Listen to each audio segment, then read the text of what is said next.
To wrap up the substantive discussions we had for the day and to give his remarks, may I call on stage His Excellency Ong Keng Yong, former Secretary-General of ASEAN Executive, Deputy Chairman of S. Rajaratnam School of International Studies, Nanyang Technological University.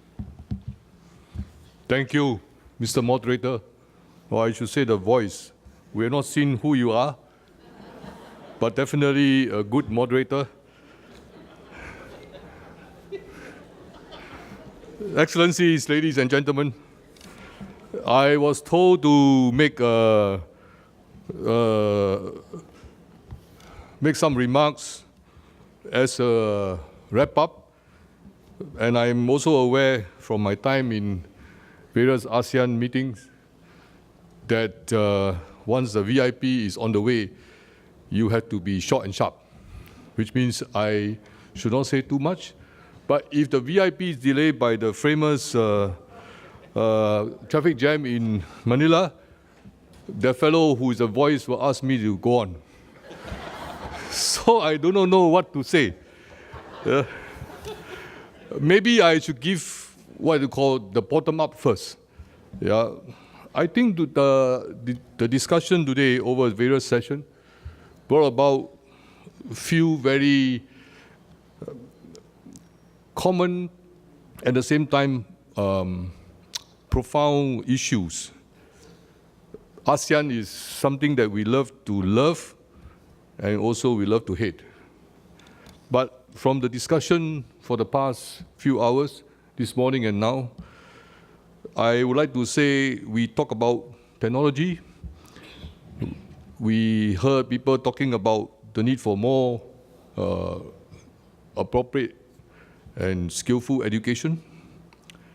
We have some concerns about the environment, and we have a lot of discussion on partnership. Partnership with the media, partnership with business, partnership with civil society.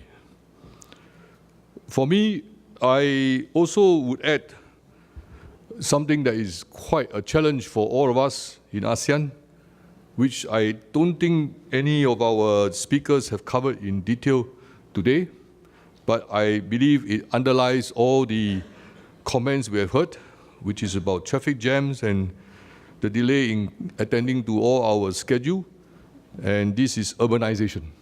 Urbanization, ladies and gentlemen, is a very big issue in ASEAN, and it basically requires more attention than what we have given to it now. We have talked about the movement of people, and we talk about the lack of infrastructure, and so on and so forth. But actually, urbanization goes beyond that. So if you like the idea of ASEAN leader playing golf, or you like the concepts of the various golf terms, we have what we call a tee-up, T-E-E-U-P. Just remember this because this is what I use to go around selling the thing about ASEAN. Tee-up covers technology, education, environment, urbanization, and partnership. And if we get this right, I think we will always be winning the golf game. But this afternoon you heard a big, profound discussion on what is people-oriented and what is people-centered. You hear about the principles of political leadership, and you heard about the demand of populism and what do we do with leadership in ASEAN. So I suppose it's up to us to decide what we really would want to see from our leaders. And people always forget that what you get is what you voted for. Yeah? Political leadership in ASEAN and democracy in ASEAN revolve around what the people do during election, during their most critical decision with regard to government and what system they want. So if every one of us want the kind of ASEAN that we talk about and long for, then you do what you have to do when the day comes for you to vote. But I suspect many of us cannot make up our mind because we still cannot decide what is the ASEAN we want and what is the ASEAN identity that we should have. So we will just have to go on trying to find various ways to meet these competing demands. And I hope in the coming years we can find some balance and get some satisfaction on not getting the ASEAN that is ideal, but an ASEAN that at least help us to manage our day-to-day problems and help us keep our respective identity, culture, and the famous diversity of Southeast Asia. So, to the organizer, ERIA and the Ministry of Foreign Affairs or the Department of Foreign Affairs of the Philippines, the Foreign Service Institute, I think this is what I would sum up. Yeah. The thing that I must say now, as a citizen, as an ordinary person, and not as a Secretary-General or former Secretary-General of ASEAN, is this. We hear a lot about the need for civil society to be engaged. We hear a lot of the need for people-oriented or people-centered work by ASEAN leaders. But actually, what is a civil society, or who are the civil society representatives that we are looking up for? Yeah, I have to say this because as a former Secretary-General, I have to somehow defend the decision of our leaders and officials.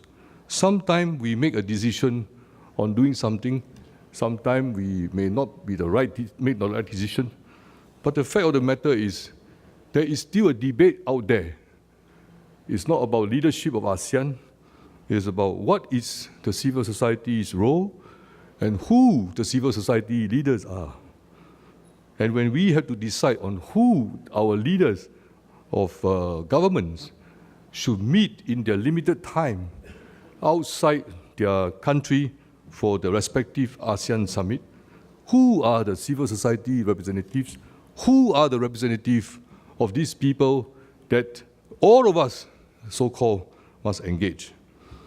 So perhaps until such time as we can decide on who are these people from the other side, yeah, it's easy to say they represent the people, but all of you must be honest and say the representative of the people can be the former Prime Minister of Thailand, the former President of the Philippines, or the leader or president of a civil society organization out there. So this is going to go on forever. And the best thing for us to work for ASEAN, is to try to be reasonable and have a balance. What is important is to look at the challenges of the day and how we can work together to at least manage some of these challenges if we cannot solve them. Yeah? And in doing so, it goes back to some basic values of humanities and how we see each other. Ultimately, as I always say when I was Secretary-General of ASEAN, we have to find the organic Southeast Asian way. It's not the EU way, not the Western way, not the Filipino way, not the Singapore way, not anybody's way, but the way a decent human being should find to treat another decent human being. Thank you very much for your attention. Thank you, His Excellency Ong Keng Yong. Ladies and gentlemen, that formally ends our afternoon session. At this moment, please remain seated as we wait for the President's arrival. Thank you very much.